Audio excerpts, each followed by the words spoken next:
सभी बारी बारी से आकर पुष्प अर्पित कर उनको श्रद्धांजलि देंगे।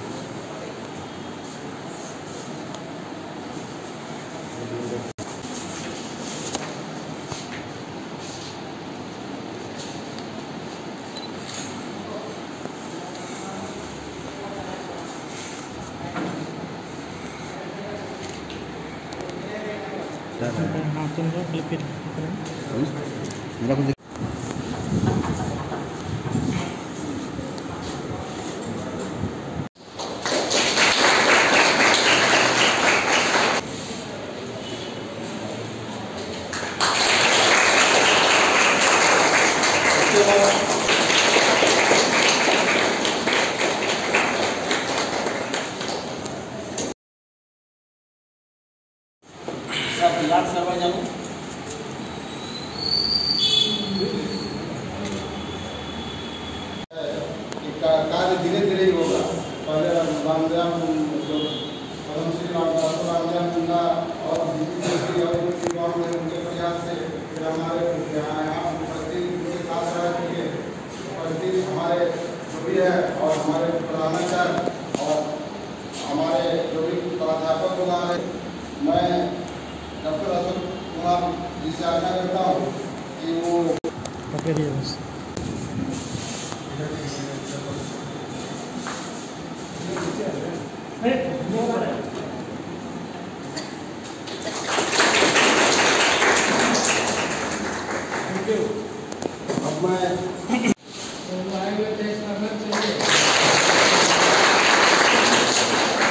ये भाषा साहित्य संस्कृति ये उसके संगम थे। भाषा के कई बड़े विद्वान थे, संस्कृति के कई बड़े विद्वान थे और संस्कार और साहित्य के भी बहुत बड़े विद्वान थे। आप लोगों ने देखा होगा आज जो जुलूस देख रहे हैं सरूर और कर्मा का, उन्हीं का देन। पहले 10 आदमी नहीं निकलता था। आज से 30-40 साल पहले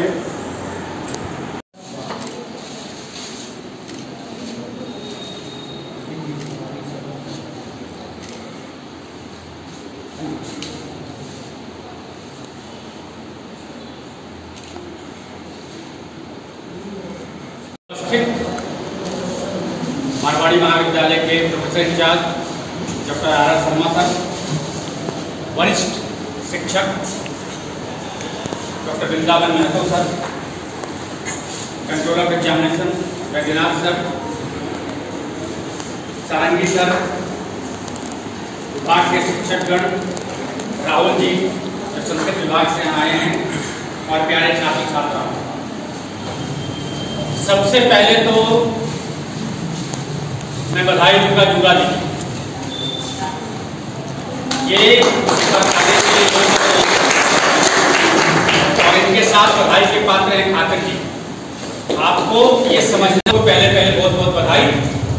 और आज जो मुंडा जी के बारे में, रामदयाल का मुंडा जी के बारे में अभी बता रहे थे हमारे वृंदावन महतो जी सर ने, तो मैंने ये देखा इतनी सारी बातें हैं उनके बारे में कि ये 5-10 मिनट ये बोलेंगे तो वो संभव नहीं है कि उनके व्यक्तित्व का बखान कर सके।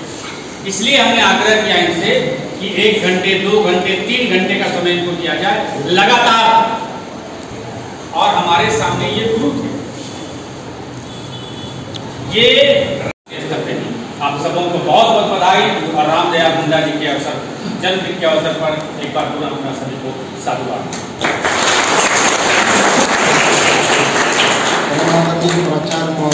महाविद्यालय में डॉक्टर रामदयाल मुंडा की जयंती हम लोग मना रहे हैं।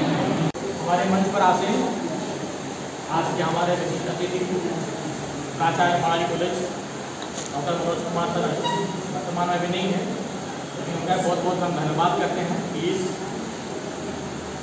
सुंदर और विशेष जयंती के उपलक्ष्य पर रामदयाल मुंडा जी जो पद्मश्री थे आज यहाँ पर उपस्थित हुए, उनका हम बहुत बहुत आभार धन्यवाद देते हैं। और उनके अलावा हमारे बॉयज सेक्शन के professor incharge doctor R Sharma sir का भी बहुत बहुत धन्यवाद आभार। इन्होंने बहुत समय निकाल कर हमारे समझ अपनी बहुमूल्य बातों को रखा। और हमारे विभाग के नागपुरी सहायक प्राध्यापक हैं मेजर डॉक्टर महेश्वर सारंगी सर, इनका भी बहुत बहुत धन्यवाद, आभार।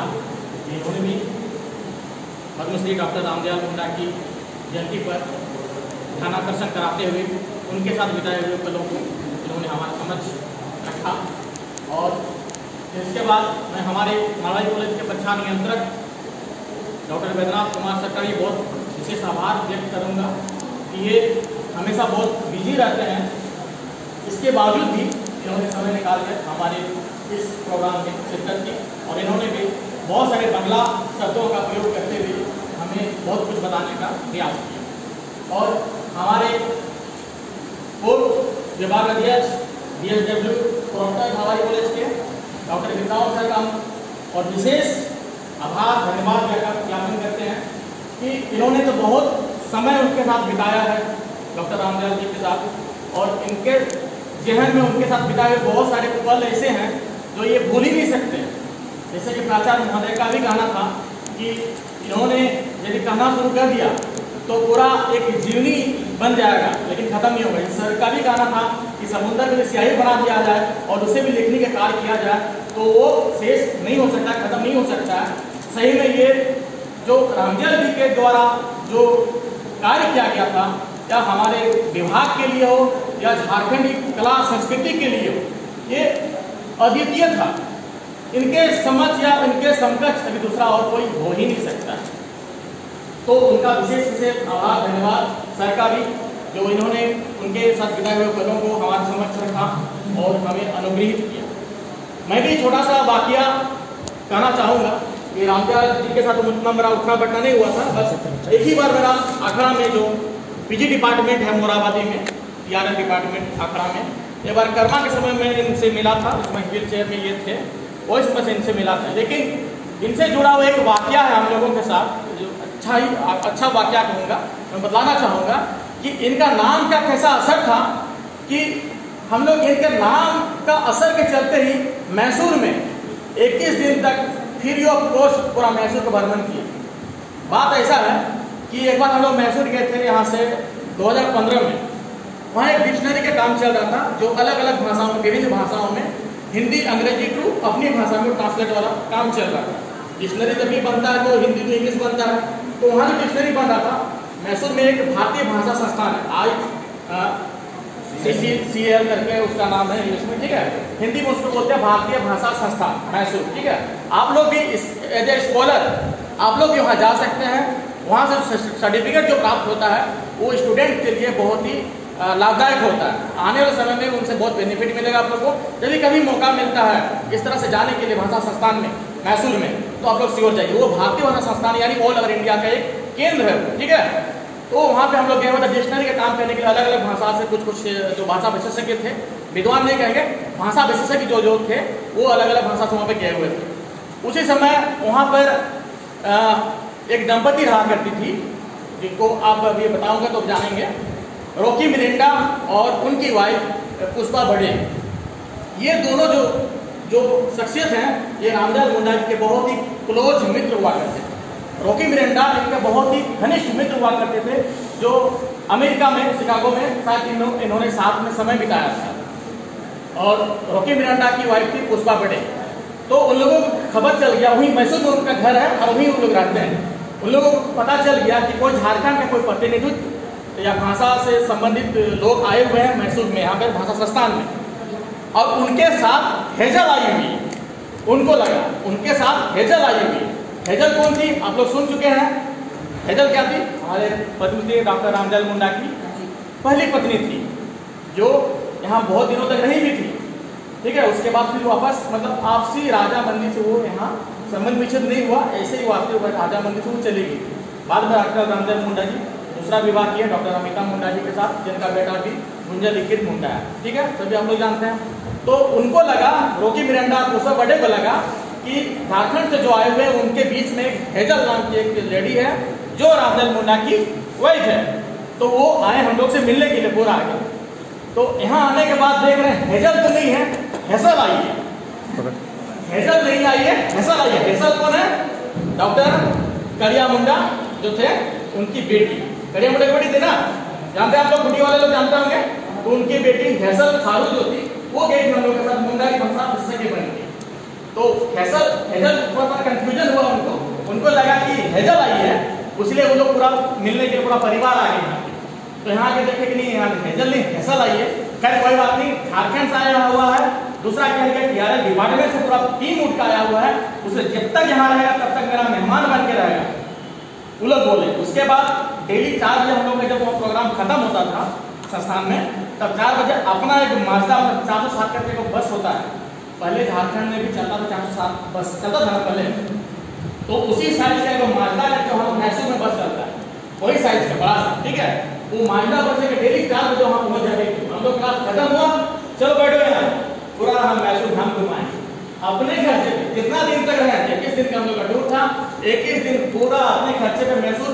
ऐसे ये जो टूरिस्ट कोई यदि मैसूर जाता है तो कुछ खास चीज को वही देखता है, जैसे आपका महाराजा प्लेस हुआ, ये सब जो हुआ, टीपू सुल्तान का किला हुआ या वृंदावन गार्डन हुआ, ये सब देखता है। लेकिन कुछ जो आउट ऑफ लीग है, जो टूरिस्ट वाला लोग उतना नहीं दिखाता, वैसे जगह पे वो लोग अपने खर्चे पे अपने गाड़ी घुमा। यहाँ तक कि होटल में ले जाकर खिलाता भी था। एक होटल का नाम उनको याद नहीं है, वहाँ ले गया था। वहाँ 20 या 25 प्रकार का डोसा वो ऑर्डर की थी उनकी वाइफ, रोटी मिरिंडा की वाइफ पुष्पा पटेल, ठीक है। बोले हमसे खासकर थोड़ा ज़्यादा लगा हो गया था, हम उसमें अनमैरिज थे और वो थोड़ा सा ज़्यादा रोमांटिक थे। तो वो अपना कहानी किस्सा सुनाती रहती थी, इधर उधर का, कैसे हम रोटी मिरिंडा के साथ मिले, कैसे मेरा लव हुआ, शादी कैसे हम किए, वो सब हमेशा सुनाते रहते थे। तो ज़्यादा क्लोजनेस हो गया था, ठीक है। तो वो एक बार वही डोसा खिलाने लगे। बोले हम 20 या 25 से याद नहीं आ रहा, हम दरगाह का डोसा खिलाएंगे तुम लोगों को। और एक लाइन से बैठाइए हम लोग को, और सही में 20-25 प्रकार का हम लोग को डोसा खिलाएंगे। तो ये उनके साथ मतलब इनका प्रभाव भी था कि हम लोग वहाँ उतना दिन रहे और फ्री ऑफ कॉस्ट मैसूर में घूमे। तो इस तरह की यादें हमारे बीच है और ये यादें हमेशा रहेंगी। साहित्य भी लिखा जाएगा और साहित्य हमेशा अमर होता है, अजर होता है, उनका भी साहित्य मरता नहीं है। और इंसान को साहित्य ही जिंदा रखता है और साहित्य उसको हमेशा अमरत्व प्रदान करता है। तो इन्हीं सब शब्दों के साथ मैं आज इनको श्रद्धांजलि देता हूँ डॉक्टर रामजन मुंडा जी को, और ये सभा समाप्ति की घोषणा करता हूँ।